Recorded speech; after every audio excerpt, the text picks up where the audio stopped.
السلام علیکم دوستو، کیسے ہیں آپ سب؟ میں زبینہ فیاض ایک بار پھر آپ کے ساتھ میں شروع کر رہی ہوں عالم رویا بائے تحریر مرشد ایپیسوڈ 11۔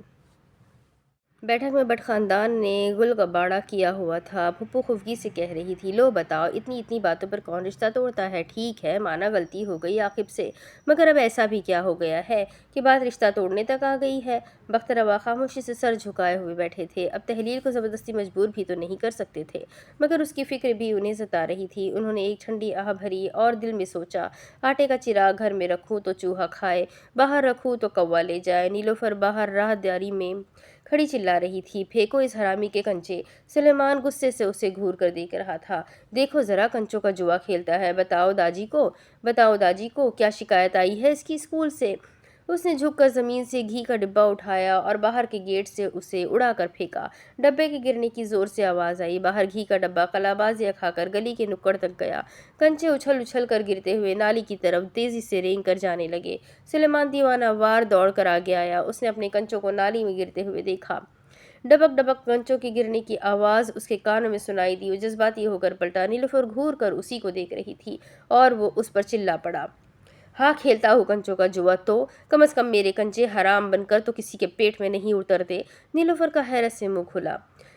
کنچے میری کل کائنات ہے اور کھیلوں گا میں ان سے۔ تم میری ماں نہیں ہو، اس لیے آئندہ مجھ سے ایسے بات مت کرنا۔ اپنی بہن کی وجہ سے تمہارا لحاظ کرتا ہو اور تم اس کا فائدہ اٹھاتی ہو۔ وہ ضبط کرنے لگا۔ حرام کی اولاد ہوں تو اس کا یہ مطلب نہیں کہ میں بے غیرت ہوں۔ میری بھی ایک عزت ہے، اس میں میرا قصور نہیں ہے کہ میں حرام کے رشتے سے پیدا ہوا ہوں، اور تم اس بنا پر مجھے حقارت کی نظر سے نہیں دیکھ سکتی، سمجھی؟ وہ اشتعال میں آ کر جھلا کر بولی، دیکھو ذرا، ہے تو آخر اس ناگن کا ہی سپولا نا۔ تمہاری ماں بھی یوں ہی اکڑتی تھی، اور جانتے ہو اس کا کیا انجام ہوا؟ سلیمان غصے میں اس کی بات کو انسنی کر کے جانے لگا۔ نیلوفر کو اس کے رویے پر مزید غصہ آیا۔ ابا جی، اس حرام کی اولاد کو دیکھ لے، نہیں تو آج پٹ جائے گا۔ وہ کرب سے کہتے ہوئے بیٹھک کی طرف بڑھی۔ ہائے، میری زندگی برباد ہو گئی۔ اسلام نے میری زندگی خراب کر دی، اور ہر کوئی مجھے ہی اولاد کا طعنہ دیتا ہے، لیکن اسلام کا قصور کسی کو نظر نہیں آتا۔ اس کے رونے پیٹنے پر سب اسی کی جانب متوجہ ہو گئے تھے۔ بخت روا نے دھیرے سے سر اٹھا کر اسے دیکھا۔ نیلوفر انہیں دیکھتے ہوئے کہنے لگی، پہلے وہ داشتہ میرا جینا حرام کرتی رہی، اور اب یہ بچے، اور تو اور اسلام بھی مجھے چھوڑ گئے۔ پھپھو بے اختیار بولی، نیلوفر، کسی عورت کی محبت میں اتنی طاقت نہیں ہوتی کہ وہ اولاد کی محبت سے مرد کو غافل کر دے۔ چھوڑ دیا ہے نا اس نے اس داشتہ کو۔ اب تو تم لوگوں کا خرچہ بھی بھیجتا ہے، اور تم کیا چاہتی ہو؟ سر پر چھت ہے، پیٹ بھر کر کھانا کھا رہی ہو، سارا خاندان تمہیں پوچھتا ہے، اور کیا چاہیے تمہیں؟ اس کا دل جل گیا تھا۔ جانے دے باجی، آپ نہیں سمجھیں گی، اور وہ آزردگی سے بخت روا کو دیکھ کر جانے کے لیے پلٹ گئی۔ کب تک روٹھو گی؟ تحلیل چھت کی منڈیر پر ہاتھ رکھے ہوئے کھڑی تھی۔ اس کے عقب میں عبدالتواب کھڑا تھا۔ ٹھیک ہے، مجھے پتا ہے تم ان دنوں میری وجہ سے پریشان رہی ہو، پر اب تم سارا الزام میرے سر دھر رہی ہو۔ اس نے گہری سانس لی اور اپنا دھیان گلی میں اسٹاپو کھیلتے ہوئے بچوں کی جانب مرکوز کر لیا۔ اب یہ روز کا ہے عبدالتواب، وہ یہ کہہ کر رکی اور پھر کچھ سوچتے ہوئے کہنے لگی، میں نے تمہاری غیر موجودگی میں اپنی تنہائی سے بہت فائدہ اٹھایا ہے، اور میں نے اس سے بہت کچھ سیکھا ہے۔ اس نے مجھے سکھایا کہ اب میں کملی ہی ہوں گی، اور جو اپنا دل دوبارہ تمہیں دوں گی۔ مجھے اب فلموں کی ہیروئنز والی زندگی نہیں گزارنی، کیونکہ وہ زندگی حقیقت میں نہیں ملتی۔ ہر کوئی اپنی کہانی کا ہیرو اور ہیروئن ہوتا ہے۔ بعض کہانیوں میں ہمارا کردار حمایتی کردار ہوتا ہے، اور بعض میں مرکزی۔ مجھے وہ ہیروئن نہیں بننا جسے کہانی کے اختتام میں دلہن بنا کر اشتہار کی طرح پیش کر دیا جاتا ہے۔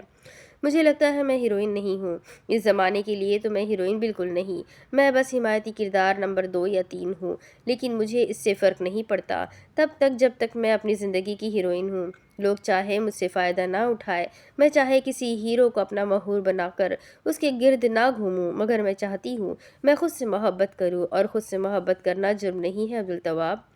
میں اپنی زندگی جینا چاہتی ہوں، میں اپنی زندگی اپنے اصولوں کے مطابق جینا چاہتی ہوں۔ مجھے مجبور مت کرو کہ مجھے تمہارے خلاف جانا پڑ جائے، کیونکہ اگر مجھے تمہارے خلاف جانا پڑا تو میں ایک لمحے کے لیے بھی نہیں سوچوں گی۔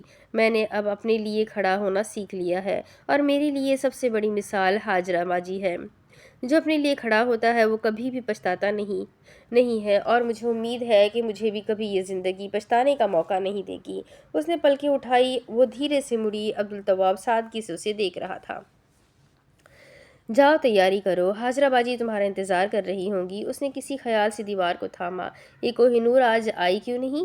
وہ اسے بتانے لگا۔ تمہاری مہربانی ہے، تحلیل نے خفگی سے اسے دیکھا۔ عبدالتواب جاؤ۔ اس نے ایک گہری سانس لی اور کہنے لگا، چلا جاتا ہوں مگر سچ کہہ رہا ہوں، اس کے نہ آنے کی وجہ تم ہو۔ تحلیل نے تیوری چڑھا لی اور وہ اس کے قریب چلی آئی۔ اچھا، اور وہ میں کیوں ہوں؟ اس نے کندھے اچکائے۔ بات سیدھی ہے۔ وہ پیچھے ہاتھ باندھتے ہوئے اس کی طرف جھکا۔ تحلیل پوری توجہ سے اسے دیکھ رہی تھی۔ کل اس کے عاشق نے تمہیں جو دیکھ لیا تھا۔ یہ سن کر اس کا خون کھول اٹھا۔ عبدالتواب وہ بڑے یک انداز میں دھیرے سے سر ہلانے لگا۔ اور اس نے آج اسے اس کے منہ پر مسترد کر دیا ہے؟ ہاں؟ حاجرہ کے حیرت کے مارے وہ سانس نہیں لے سکی۔ تمہیں کیسے پتہ چلا؟ تم تو ان کی گلی میں نہیں جاتے۔ اس نے لب دبائے سر ہلایا۔ وہ سنجیدگی سے اسے دیکھنے لگا۔ میں وہاں نہیں جاتا، لیکن کوہ نور میرے پاس آ سکتی ہے۔ میں بازار میں بھتہ وصول کر رہا تھا، شکر ہے میں وہاں تھا، اس لیے اس کا سامنا مجھ سے ہو گیا، نہیں تو وہ تو ابھی تک۔ اس نے انگلی اوپر اٹھائی۔ تحلیل نے جھپٹ کر اس کا گریبان پکڑ لیا۔ وہ مزہ دیتی ہوئی مسکراہٹ سے اسے دیکھ رہا تھا۔ تحلیل شدید غصے سے بولی، دل چاہتا ہے تمہیں زہر دے دوں، تم خود کو مجھے کیوں نہیں دے دیتی؟ تحلیل کی غضب سے آنکھیں پھیلی۔ زہر کے بھی ذائقے ہوتے ہیں اور تم ان میں سے میرا پسندیدہ ہو۔ اس نے اس کا گریبان مروڑ کر پیچھے کیا اور دوڑتے ہوئے چھت سے جانے لگی۔ وہ مسکرا کر پلٹا اور دھیرے دھیرے گنگناتے ہوئے منڈیر سے ٹیک لگانے لگا۔ اچھا صلہ دیا تو نے میرے پیار کا، اچھا صلہ دیا تو نے میرے پیار کا، یار نے ہی گھر لوٹ لیا یار کا۔ اس نے ہلکا سا قہقہہ لگایا اور سر جھٹکا۔ برا ہوا کوہ نور کے ساتھ، وہ اس کے لیے دل سے رنجیدہ تھا۔ دوسری طرف وہ سیاہ سادہ ساڑی میں ملبوس کمرے سے باہر نکلی۔ اس نے بالوں کو پینوں کی مدد سے بند کر کے باندھا ہوا تھا۔ اس نے چھوٹے سے جوڑے پر آرٹیفیشل پھولوں کا گجرا لگایا ہوا تھا، لبوں پر سرخ لپسٹک لگی ہوئی تھی اور گلے میں سفید موتیوں کا نفیس اور باریک ہار پہنا ہوا تھا۔ وہ سیاہ اور سفید رنگ زیب تن کیا کرتی تھی، مگر سترنگی خیالات سے لبریز رہتی تھی۔ عموماً وکلا خواتین کی یہ شکایت ہوتی ہے کہ انہیں سیاہ اور سفید پہننے کے علاوہ کوئی اور رنگ پہننے کا موقع نہیں ملتا، مگر وہ ان دو رنگوں کو بھی بڑے ماہرانہ انداز میں استعمال کیا کرتی تھی۔ وہ لاؤنج میں چلی آئی۔ شاز باہر سے لاؤنج میں داخل ہوا۔ وہ اسے دیکھتے ہی بے اختیار کہہ پڑا، محجبین جانے ادا۔ وہ حاجرہ کے قریب چلا آیا۔ حاجرہ اسے بے تاثر چہرے سے دیکھ رہی تھی۔ اس نے لب کھولے۔ سیاہ اور سفید دو رنگ ہے جو تم پر ہر رنگ سے زیادہ سجتے ہیں۔ ایک رنگ رات کی خبر دیتا ہے اور دوسرا چاند کی۔ ایک رنگ سیاہ ہے جو کہ میری روح کی علامت ہے، دوسرا سفید یعنی تمہاری روح کی۔ رات کو چاند کی ضرورت ہے اور میری روح کو تمہاری۔ حاجرہ نے سادگی سے سر ہلا کر اسے دیکھا۔ مجبور ہوں، کام کے سبب یہی رنگ پہننے پڑتے ہیں اور ساتھ دیکھنا پڑتا ہے کہ لباس سادہ بھی ہو، کیونکہ پاکستانی لباس نہ کرتے ہوئے بھی فینسی ہو جاتا ہے۔ وہ سانس لینے کے لیے رکی اور پھر کہنے لگی، ویسے اس معاملے میں انگلستان ٹھیک تھا۔ انسان کلاسی بھی لگتا تھا اور انگریزی لباس بھی پہن لیتا تھا، اور وہاں باقاعدہ پروفیشنل سوٹ ہوا کرتے تھے۔ شاز نے اس کی بات پر سنجیدگی سے پتلیاں سکیڑ لی۔ تم ٹانگیں برہنہ کرنے والے لباس کو پروفیشنل کہتی ہو؟ حاجرہ مسکرائی۔ لگتا ہے تمہیں انگلستان کی عدالتوں کا بہت تجربہ ہے۔ وہ خفگی سے بنا کچھ کہے پلٹ گیا۔ حاجرہ مسکرا کر اس کے پیچھے چلی آئی۔ میرے کچھ دوست انگلستان سے یہاں آئے ہوئے ہیں۔ وہ آگے بڑھنے لگا۔ تم ان کے گھر جا سکتی ہو، مگر وہ ہمارے گھر نہیں آ سکتے۔ میں اس وقت کوئی بھی مسئلہ مقدور نہیں کر سکتا۔ مگر کیوں؟ حاجرہ نے بے اختیار پوچھا تھا۔ کیا ہو جائے گا ان کے آنے سے یہاں؟ میں انہیں تم سے ملوانا چاہتی ہوں۔ وہ مڑا۔ اس کے چہرے پر اطمینان سے بھری ہوئی مسکراہٹ تھی۔ حسین بیوی اور سرحدی قلعہ لڑائی کی جڑ ہے۔ شاز، وہ ناراضی سے بولی تھی۔ وہ جانے کے لیے مڑا۔ کہاں جا رہے ہو؟ وہ اب مکمل طور پر پلٹا۔ حاجرہ اسے بغور دیکھنے لگی۔ وہ چند قدم آگے بڑھا۔ اس نے اس کے شانے اپنی گرفت میں لیے۔ سگریٹ پینے انداز یک تھا، مگر دوسری جانب آگ لگا گیا تھا۔ شاز، اس نے اس کے ہونٹوں پر انگلی رکھی۔ وہ اسے گھور کر دیکھ رہی تھی۔ تم یہ سگریٹ کب چھوڑو گے؟ چرس والی تو چھوڑ دی ہے، اس کا کیا ہے؟ یہ بھی چھوڑ دوں گا۔ وہ مشتعل ہو گئی۔ اس نے ایک ادا سے نفی میں سر ہلایا اور اس کے چہرے پر افسوس کے آثار نظر آنے لگے۔ نہ ہی سگریٹ چھوڑی جاتی ہے اور نہ ہی تم۔ اس نے ناگواری سے نگاہیں پھیری۔ میرے بھائی کے آنے سے پہلے آ جانا۔ اس نے اس کے شانے پر سے گرفت کمزور کر دی اور دھیرے سے پیچھے ہوا۔ تمہیں پتہ ہے مجھے تاریخیں یاد نہیں رہتی۔ حاجرہ نے پلکیں اٹھا کر اسے دیکھا۔ مگر مجھے آج بھی یاد ہے جب میں نے تمہیں پہلی بار دیکھا تھا، تب تم نے کیا پہنا تھا؟ مجھے وہ دن یاد نہیں، مگر مجھے تمہارا لہجہ آج بھی یاد ہے۔ مجھے یاد ہے ہم نے جب پہلی بار بس میں سفر کیا تھا اور جب ہم راستے میں رکے تھے تو تم نے ڈھابے پر آرڈر میں کیا آرڈر کیا تھا۔ تمہاری کہی ہوئی باتیں میری یادداشت میں دھندلا رہی ہے، مگر تمہارا لہجہ مجھے حفظ ہے۔ وقت اور زمانے کو بھلا رہا ہوں، مگر میری یادوں میں تم آج بھی پہلے دن جیسی ہو۔ وہ آگے بڑھی۔ کہنا کیا چاہتے ہو؟ اس نے سر جھکا کر اس کے کانوں کے قریب لب کی اور سرگوشی کرتے ہوئے کہا، ہم بوڑھے ہو رہے ہیں۔ حاجرہ کا چہرہ بے تاثر تھا۔ اس نے پیچھے ہٹ کر اس کی آنکھوں میں دیکھا۔ مگر میری آنکھیں تمہیں حسین ہی پڑتی ہے۔ اس نے ایک گہری سانس لی اور بلند آواز میں بولی، بڑی بی کھانا لگائے۔ وہ مسکرا کر باہر جانے لگا اور حاجرہ نے اس کی پشت کو گھور کر دیکھا۔ وہ ڈائننگ روم سے باہر نکلی تو اسے شاز کی آواز سنائی دی۔ وہ ساڑی کا پلو سنبھالتے ہوئے آگے بڑھی۔ لگتا ہے عبدالطواب آ گیا۔ وہ دروازے کی جانب جانے لگی، تبھی اسے سامنے سے شاز اور عبدالطواب آتے ہوئے دکھائی دیے۔ وہ سیاہ شلوار قمیض میں ملبوس تھا۔ حاجرہ تبسم سے بولی، السلام علیکم جناب۔ وہ سادگی سے مسکرائے اور آگے بڑھ کر اس نے اسے ساتھ لگایا۔ دونوں نے سوچا ہوا تھا کہ وہ صبح کی بحث کے متعلق ایک دوسرے سے کوئی بات نہیں کریں گے۔ وہ اسے لاؤنج میں لے کر آئی۔ بیٹھو۔ عبدالطواب نے نظریں گھما کر دیکھتے ہوئے گھر کا جائزہ لیا اور پھر حاجرہ اور شاز سے پوچھنے لگا، ویسے یہ گھر آپ دونوں کے لیے کچھ زیادہ بڑا نہیں ہے؟ ہے تو، حاجرہ نے اس کے ساتھ بیٹھتے ہوئے کہا تھا۔ شاز سنگل صوفے پر ٹانگ رکھ کر بیٹھ گیا۔ حاجرہ نے اسے دیکھا، اور تمہارے بہنوئی کی مہربانی سے کوئی آتا بھی نہیں ہے یہاں؟ عبدالطواب نے کسی کی بھی طرفداری نہ کرنا اپنے خلاف محاذ کھولنے کے مترادف سمجھا تھا۔ اس نے مسکرا کر بات بدلنے کی صحیح کی، بھائی ان دنوں آپ کیا کر رہے ہیں؟ شاز نے ابھی لب کھولے ہی تھے کہ حاجرہ صوفے سے ٹیک لگاتے ہوئے بولی، تمہاری بہن کے مفروضے بیچتے ہیں۔ اس نے چپتی ہوئی مسکراہٹ سے شاز کو دیکھا تو وہ سادگی سے مسکرانے لگا۔ ویسے، حاجرہ اس سے کہنے لگی، عبدالطواب میں چاہتی ہوں تم CSS آفیسر بنو۔ میں تمہیں اس عوام کو سرو کرتے ہوئے دیکھنا چاہتی ہوں۔ شاز نے گلا صاف کیا۔ دونوں بہن بھائی اس کی جانب متوجہ ہوئے۔ عبدالطواب بیٹا، تمہارا جو دل چاہتا ہے تم وہ کرو۔ حاجرہ نے اسے آنکھیں دکھائی۔ سرکاری ملازم بننے کے بعد اگر تمہیں لگتا ہے کہ تم ہنسی خوشی عوام کی خدمت کرو گے اور ساتھ عیش کی زندگی گزارو گے تو یہ ناممکن ہے۔ تم چاہے کسی بھی محکمے میں چلے جاؤ، وزراء کا پریشر تم پر رہے گا۔ تمہاری ایک ایک کال ٹیپ ہوگی۔ تم پر کڑی سے کڑی نظر رکھی جائے گی۔ اگر تم سوچتے ہو کہ کسی کرپٹ منسٹر کی سیکرٹری بن کر تم اس سے بے نقاب کر سکتے ہو تو دو کام ہوں گے، یا تمہیں رشوت پیش کی جائے گی یا پھر تمہارا قلعہ کما کر دیا جائے گا۔ چلو، اگر تم ایک ایماندار افسر بن کر زندگی گزارتے بھی ہو تو ریٹائرمنٹ کے بعد تمہیں ایسا لگے گا کہ تم نے اپنی ذات کے لیے کچھ بھی نہیں کیا، اور میں اس خیال کو بہت ہی بھونڈا خیال تصور کرتا ہوں۔ ویسے اگر میں سرکاری ملازم کی ڈیوٹی کو ترجیح دوں تو میرے خیال میں پولیس محکمہ قدر بہتر ہے۔ حاجرہ نے درمیان میں بولنا اب ضروری سمجھا تھا، کیونکہ انسان اپنی روزی روٹی کو کبھی لات نہیں مارتا۔ وہ عبدالطواب سے کہنے لگی، تمہارے بہنوئی کی روزی روٹی پولیس محکمے کی وجہ سے ہی تو چل رہی ہے، اس لیے تم ان کی باتوں پر بالکل کان مت دھرنا۔ وہ ساڑی سنبھالتے ہوئے اٹھی، چلے ڈنر کرتے ہیں۔ شاز اٹھ کھڑا ہوا، ساتھ ہی عبدالطواب بھی اٹھنے لگا۔ وہ ڈائننگ روم کی جانب جانے لگے۔ کسی خیال سے حاجرہ عبدالطواب سے کہنے لگی، سوری عبدالطواب، میں آج تمہیں زیادہ وقت نہیں دے پاؤں گی، دراصل مجھے ایک کیس کی تیاری کرنی ہے۔ کیا تم اس جمعے کو پھر میرے ساتھ ڈنر کرو گے؟ عبدالطواب نے نفی میں سر ہلایا۔ نہیں۔ حاجرہ کے لبوں پر سے مسکراہٹ سمٹ گئی۔ اب تو مانا، وہ بھی شاز بھائی کے ساتھ۔ حاجرہ کچھ کہنے لگی مگر شاز فی الفور بولا، ٹھیک ہے جناب۔ کچھ دیر بعد کھانے کی میز پر وہ تینوں موجود تھے۔ عبدالطواب شاز سے گفتگو کر رہا تھا۔ باتیں سیاست سے ہوتے ہوتے جرائم کی طرف آ گئی تھی۔ تو بھائی، یہ بلیک پیسہ وائٹ ہو کیسے رہا ہے؟ شاز منہ تک کانٹا لے جاتے ہوئے رکا۔ مطلب اتنی غفلت؟ اس نے حاجرہ کی جانب دیکھا۔ یہ تو قانون والے جانے۔ حاجرہ نے منہ سے کانٹا نکالا اور دھیرے دھیرے نوالا چبا کر گلے سے اتارا۔ پھر اس نے تصحیح کرتے ہوئے کہا، قانون ساز۔ شاز کی تائید کی۔ ہاں، یہ تو اب قانون ساز جانے جو سسٹم میں لوپ ہولز چھوڑ دیتے ہیں۔ ترقی یافتہ ممالک میں خالی ملک میں ہی پیسہ کتنے مراحلوں سے گزر کر بینکوں میں جاتا ہے۔ قدم قدم پر اس پر کڑی نگاہ رکھی جاتی ہے۔ باہر کو رونے سے پہلے ہمیں اندر کو دیکھنا ہے کہ پیسہ باہر جاتا کیسے ہے۔ حاجرہ کہنے لگی، اسے اپنے ملک کے خلاف شاذ کی کہی ہوئی باتیں بری لگی تھی۔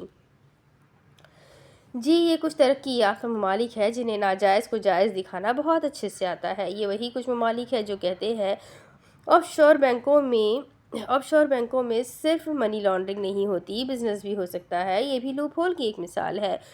وہ نہ کرپٹو کو فیور کیا کرتی تھی، نہ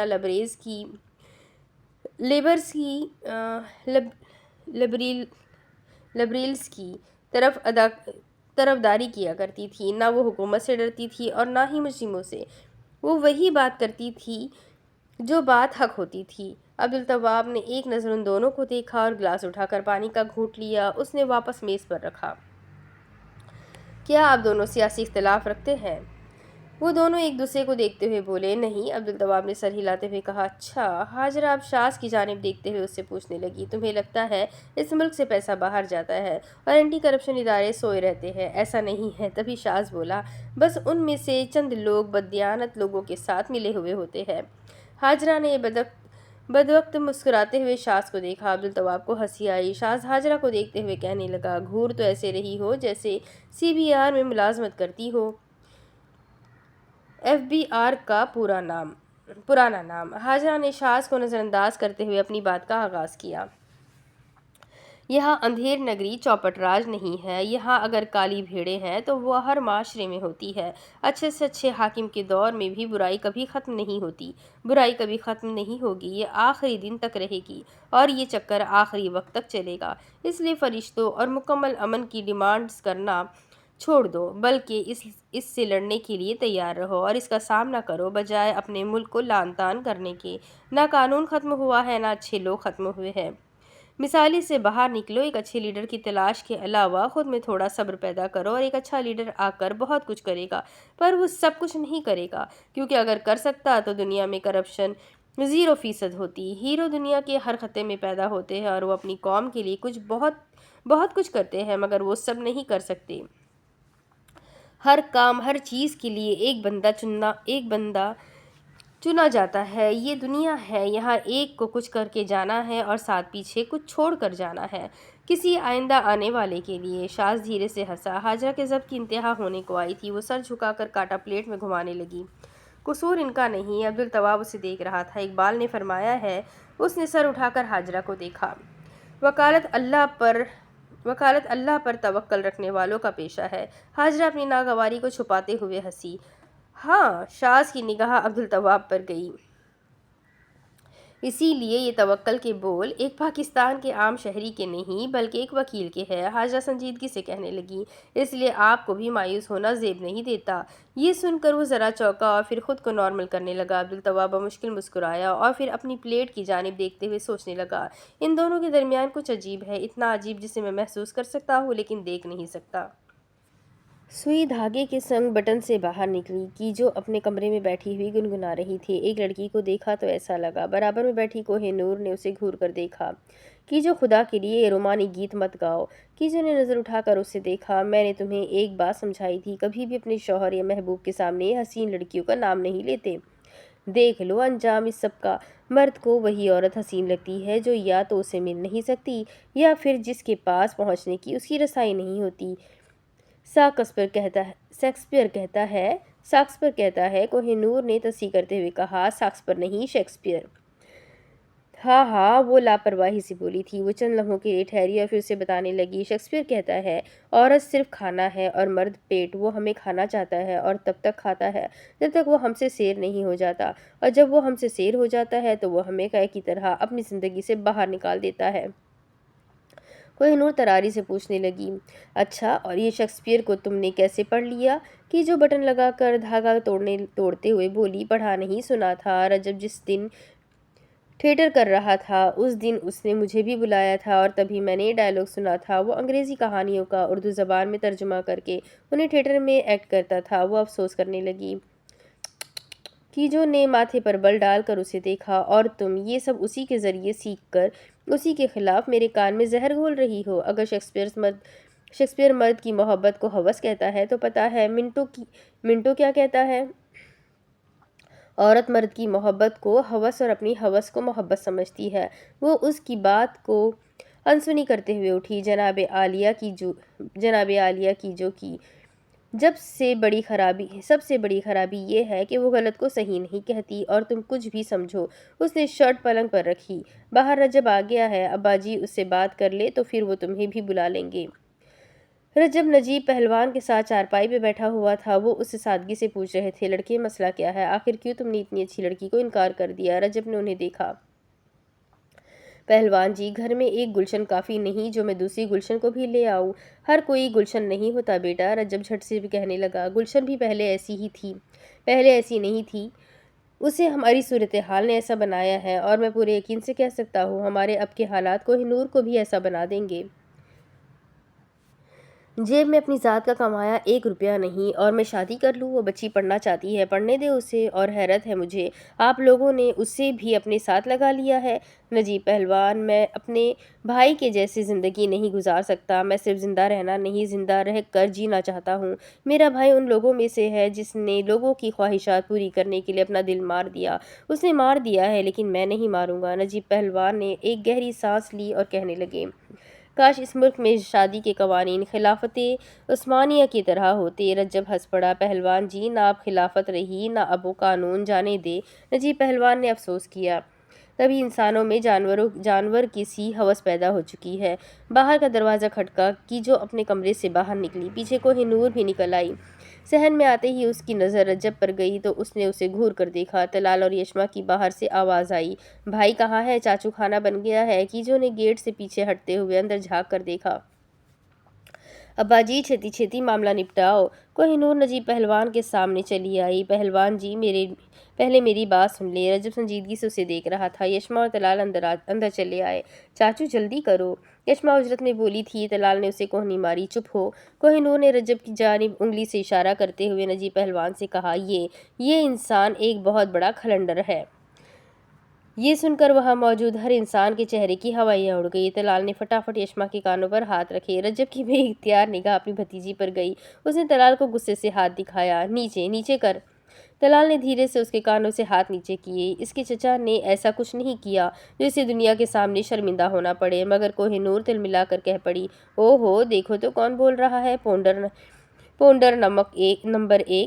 کیجو نے منہ پر ہاتھ رکھ کر انگلیاں دبانی شروع کر دی۔ پہلوان جی، اس سے پوچھے، یہ مجھے جنید جمشید کے گیت کیوں سناتا تھا؟ وہ دو ٹوک انداز میں بولا، کیونکہ تم انہیں سننا چاہتی تھی۔ اچھا، یہ سن کر اسے مزید غصہ آیا۔ ٹھیک ہے، اور وہ جب ساجن فلم میں وہ منظر آیا تھا تب آپ نے میرا ہاتھ کیوں دبایا تھا؟ ایک بار سب کو پھر سے جھٹکا لگا۔ طلال نے یشما کے کانوں پر ہاتھ رکھے۔ رجب کو غصہ چڑھا۔ نیچے کر۔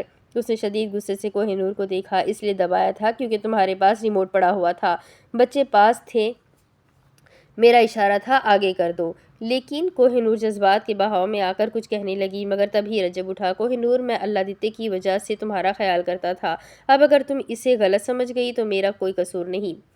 یہ سن کر کوہ نور کا چہرہ سرخ ہو گیا اور اس کا دل بیٹھ گیا۔ اس کی آنکھیں شرمندگی کے دریا میں غوطے کھانے لگیں۔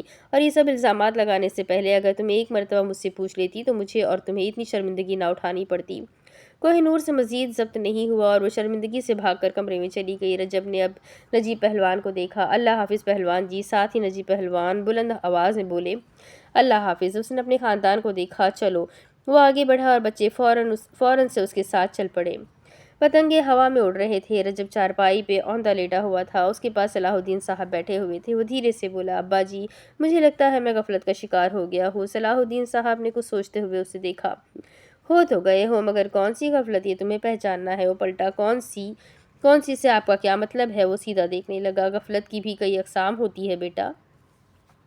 ایک ہوتی ہے غفلت عارضہ جو اللہ کے نیک سے نیک بندوں سے بھی ہو جاتی ہے، مگر پھر بہت جلد انہیں اس کا احساس ہو جاتا ہے۔ رجب چوکس ہوتے ہوئے اٹھ بیٹھا اور آلتی پالتی مار کر بیٹھنے لگا۔ دوسری ہوتی ہے غفلت مدکر۔ اس میں انسان ڈاواڈول کا شکار ہو رہتا ہے، کبھی وہ سیدھے راستے پر آ جاتا ہے تو کبھی الٹے راستے پر چلا جاتا ہے۔ وہ سن کر بڑبڑایا، اچھا، ٹو بی اور ناٹ ٹو بی والی کیفیت۔ تیسری ہوتی ہے غفلت تامہ، جو کہ ایک مکمل نشہ ہے۔ اس کی بہترین مثال ہے مشرکین مکہ کی زندگی۔ رجب پوری توجہ سے ان کی بات سن رہا تھا۔ انہوں نے مسکرا کر اسے دیکھا اور وہ ٹھہرے۔ انہوں نے چند لمحوں کا وقفہ کیا اور پھر کہنے لگے، ہم انسان عموماً دوسری غفلت کی قسم کا شکار ہوتے ہیں، جس کی وجہ ہے یہ دنیا۔ تو ابا جی، اس کی وجوہات کیا ہوتی ہے؟ اس سے بچا کیسے جا سکتا ہے؟ انہوں نے انگلی اٹھا کر اسے دکھائی۔ پہلی وجہ، اس کی سب سے بڑی وجہ، راحت بدن کی تلاش۔ اے جسم کے خادم، تو اس کی راحت کے لیے کتنی کوششیں کرے گا، اور تو نے ایسی چیز کے لیے اپنے جسم کو تھکا دیا جس میں صرف نقصان ہے۔ تم روح کی طرف متوجہ ہو اور اپنے نفس کے فضائل مکمل کرو، کیونکہ تم روح کی وجہ سے انسان ہو، نہ کہ جسم کی وجہ سے، اسی لیے خود کو سستی سے بچاؤ۔ انہوں نے دوسری انگلی دکھائی۔ دوسری وجہ، دنیاوی لذات کی ہرس۔ اے دھوکہ کھائے ہوئے انسان، تیرا دن غفلت اور نسیان میں گزرتا ہے، اور تیری راتیں چادر لے کر لمبی تان کر سو جانے میں گزرتی ہے۔ آخر کب تک تو ان لذتوں سے محروم ہوگا؟ بیٹا، اللہ سے دعا کرو اپنے لیے۔ وہ دعا کے لیے ہاتھ اٹھانے لگے۔ رجب نے بھی انہیں دیکھتے ہوئے ہاتھ اٹھائے۔ اے اللہ، میں دین کے معاملات میں ثابت قدمی، رشد و ہدایت پر عزیمت، تیری نعمت پر شکر اور تیری بہترین اور خالص عبادت کرنے کا تجھ سے سوال کرتا ہوں۔ میں تجھ سے قلب سلیم اور صدق زبان کا سوال کرتا ہوں۔ میں خیر و بھلائی کا تجھ سے سوال کرتا ہوں جسے تو جانتا ہے، ہر اس شر سے تیری پناہ چاہتا ہوں جسے جانتا ہوں، اور گناہوں سے جسے تو جانتا ہے۔ اے اللہ، میں تجھ سے مغفرت طلب کرتا ہوں۔ آمین۔ انہوں نے چہرے پر ہاتھ پھیر کر رجب کو دیکھا اور بولے، چلو سو جاؤ، صبح فجر میں وقت پر اٹھ جائے۔ اور اس نے تابعداری سے سر ہلایا۔ اچھا ابا جی۔ ورق پلٹنے کی آواز مسلسل سنائی دے رہی تھی۔ وہ اسٹڈی میں سر جھکا کر بیٹھی تیزی سے پنے پلٹ رہی تھی۔ باہر سے اسے دروازے پر دستک کی آواز سنائی دی۔ اس نے سر اٹھا کر دیکھا۔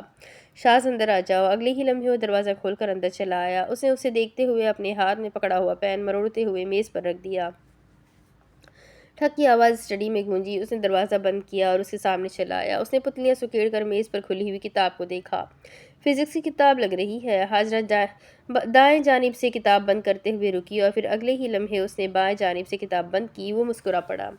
فزکس کی ہی ہے، یا کیا کوئی کنسٹرکشن کمپنی کا کیس ہے؟ جواب میں وہ سنجیدگی سے پوچھنے لگی، ارشد، کوئی کام ہے؟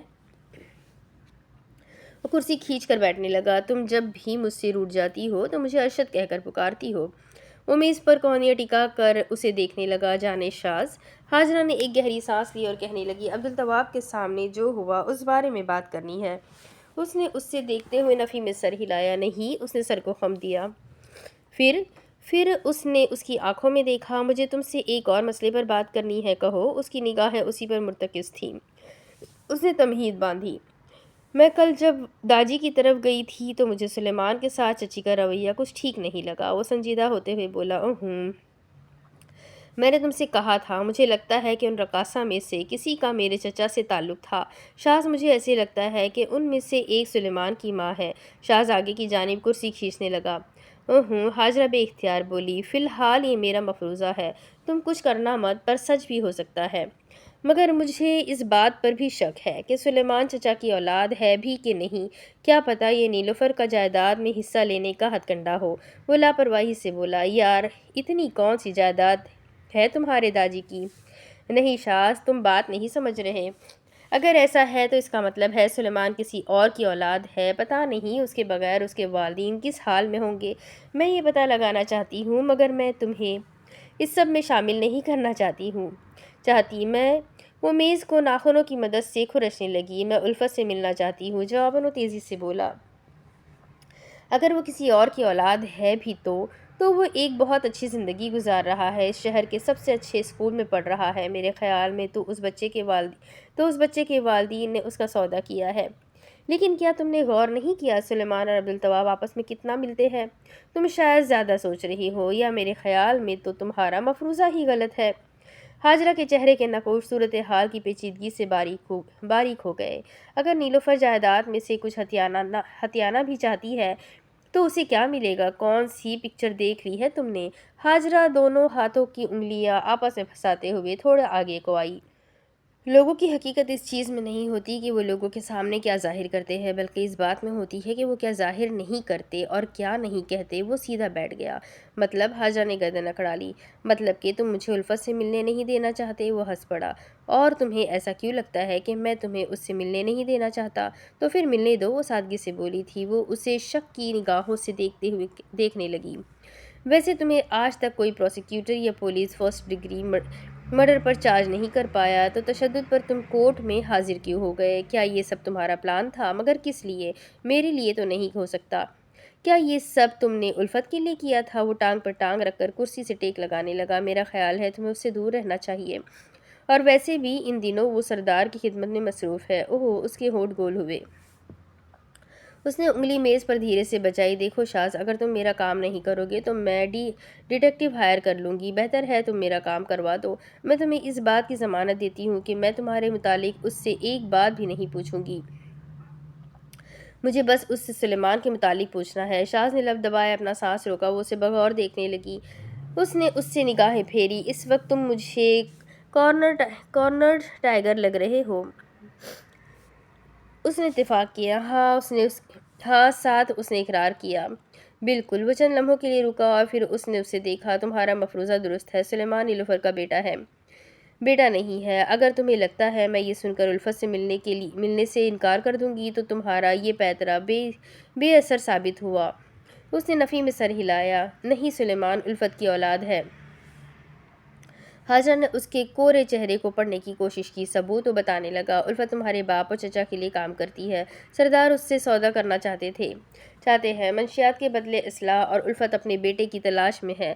اس کی آنکھیں ذرا پھیلنے لگیں۔ ہاں، اور میں نے اسے راضی کرنے کے لیے اس کے بیٹے کا جھانسا دیا ہے۔ مگر ثبوت شاز؟ اس نے دونوں ہاتھوں سے میز بجائی۔ مگر ثبوت؟ وہ سنجیدگی سے اسے بتانے لگا۔ ڈی این اے سیمپل دیے ہوئے ہیں، مگر ایک اور سائنسی طریقہ ہے جو ڈی این اے سے قبل استعمال کیا جاتا تھا، اور ڈاکٹروں کے نزدیک وہ زیادہ معقول ہے۔ تو کیا وہ تم نے کر لیا؟ حاجہ نے ایک طرف گردن گرا کر اس پر ہاتھ رکھا اور کوہنی میز پر ٹکا دی۔ اس کی گردن ترچھی ہو گئی۔ اس کی نگاہیں اب بھی شاز پر تھی۔ ہاں، تمہارے چچا کا بلڈ گروپ اور الفت کا بلڈ گروپ جاننے کے بعد اس کے نتیجے میں جو بلڈ نکلے گا وہ ان کی اولاد میں ہوگا۔ حاجرہ نے گردن سیدھی کی۔ تو کیا نتیجہ تھا؟ اس نے ہاتھ اٹھایا۔ جو بتایا۔ بڑے بڑے جھوٹ چھپانے کے لیے لوگ تھوڑا سا سچ بول لیتے ہیں، وہ کرخت لہجے میں بولی۔ کسی خیال سے اس نے پوچھا، الفت کا ڈی این اے سیمپل تم نے کیسے لیا؟ وہ معصومیت سے مسکرایا۔ تمہیں برا لگے گا۔ اس نے ضبط کے عالم میں پلکیں جھپکا لی۔ وہ ایک دم عتاب سے بول پڑی، یو آر اے سیریس